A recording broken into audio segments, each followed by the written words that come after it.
आज गुड़ी पाड़वा है, मराठी नववर्ष की शुरुआत। आज श्रीमती इंदिरा शारदा जी के घर उनके पड़ोसी श्री पंत जी उन्हें शुभकामनाएं देने आए हैं। श्री पंत जी एक सेवानिवृत्त सरकारी कर्मचारी हैं। आइए आइए पंत काका, गुड़ी पाड़वा के हार्दिक शुभकामनाएं। तुम्हें भी मराठी नववर्ष की ढेर सारी शुभकामनाएं और अनेक शुभाशीर्वाद। काका, आराम से बैठकर पहले श्रीखंड खाइए। घर पर बनाया है और चीनी भी कम है। अरे वाह, खाता हूँ, रखो यहाँ। उससे पहले मेरा एक छोटा सा काम है तुम्हारे पास। अब कहिए काका, क्या काम है? कई दिनों से बैंक की ओर से कॉल आ रहा था। डेबिट कार्ड के लिए आवेदन करने के लिए कह रहे थे। फिर मैंने आखिरकार आवेदन कर दिया और ये देखो, कल ही यह खत आया है डाकखाने से। तो अब तुम मुझे बताओ, यह कैसा कार्ड है और इसका इस्तेमाल कैसे करते हैं? बधाई हो काका। इसका मतलब अब आप भी धीरे धीरे डिजिटल युग की ओर कदम बढ़ा रहे हैं। डेबिट कार्ड को चेक कार्ड या प्लास्टिक कार्ड भी कहते हैं। यह डेबिट कार्ड हमारे बैंक खाते से लिंक यानी कि संबद्ध होता है। इस कार्ड की मदद से हम किसी भी चीज या सेवा का उपयोग कर सकते हैं और ऐसे समय में हमें नगद राशि का भुगतान करने की भी जरूरत नहीं पड़ती। देय राशि हमारे खाते से देनदार के खाते में अपने आप हस्तांतरित होती है। डेबिट कार्ड होने पर हम बैंक की सभी सेवाओं के लिए किसी भी एटीएम केंद्र का उपयोग कर सकते हैं।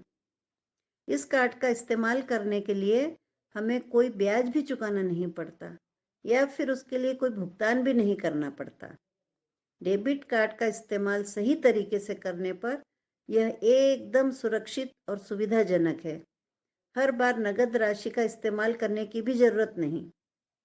डेबिट कार्ड पर एक छोटी सी मैग्नेटिक यानी कि चुंबकीय पट्टी होती है जिसमें कार्ड की पूरी जानकारी संग्रहित रहती है और एटीएम से नगद राशि निकालने के लिए यह कार्ड धारक को पूरी जानकारी सुरक्षित तरीके से दी जाती है।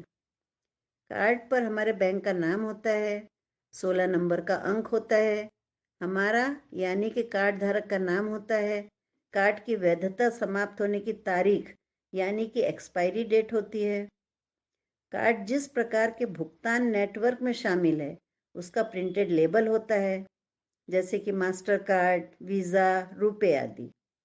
वीज़ा, मास्टर कार्ड ये सभी बहुत बड़ी वित्तीय संस्थाएं हैं जिनके जरिए हम दुनिया भर में कहीं से भी डिजिटल या इलेक्ट्रॉनिक तरीके से वित्तीय लेन देन कर सकते हैं। अब चलिए डेबिट कार्ड के पिछले हिस्से के बारे में जानते हैं। इस स्थान पर ग्राहक का हस्ताक्षर होता है और यह 3 अंक का जो नंबर है उसे कार्ड वेरिफिकेशन वैल्यू कहते हैं। और सबसे महत्वपूर्ण बात यह है कि हर कार्ड को 4 अंक का पर्सनल आइडेंटिफिकेशन नंबर यानी कि पिन दिया जाता है।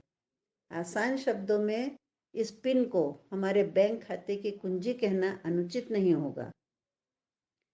हमें अपना पिन कभी भी किसी के साथ शेयर नहीं करना चाहिए।